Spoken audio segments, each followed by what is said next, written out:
বিএনপির কাছে আমাদের স্পষ্ট বার্তা হলো এই, বাংলাদেশ আজ দুই ভাগে বিভক্ত। একটি হলো ৭২ আর একটি হলো ২৪। ৭২ বাংলাদেশে পরাজিত শক্তি, ৭২ বাংলাদেশ থেকে বিতাড়িত শক্তি।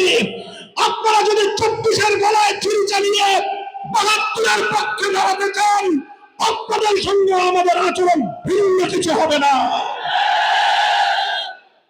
২০১৪ সাল থেকে এক সময় রাত বিনা ভোটের সরকার, ২০১৮-তে রাতের ভোটের সরকার, ২০২৪ সালে আমি আর ডামি মার্কা নির্বাচন।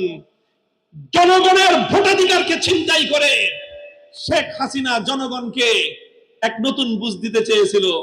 বলেছিল গণতন্ত্রের জন্য জনগণের ভোট লাগে না, উন্নয়নের গণতন্ত্র, উন্নয়ন করলেই গণতন্ত্র হয়ে যায়।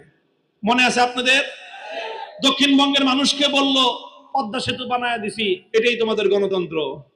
ঢাকার মানুষকে বলল মেট্রো রেল বানায় দিছি, আমি যা চুরি করেছি তবুও দুর্নীতি করে আমি মেট্রো রেল তো বানায় দিছি, এটাই তোমাদের গণতন্ত্র, আর ভোটাধিকার চাইও না।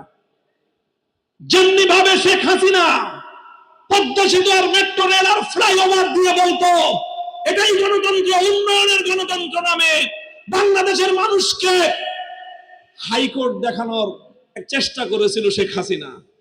আমি জানি না বর্তমান সরকারের কাঁধে শেখ হাসিনার সেই ভূত আবার নতুন করে সওয়ার হয়েছে কিনা আমি জানি না।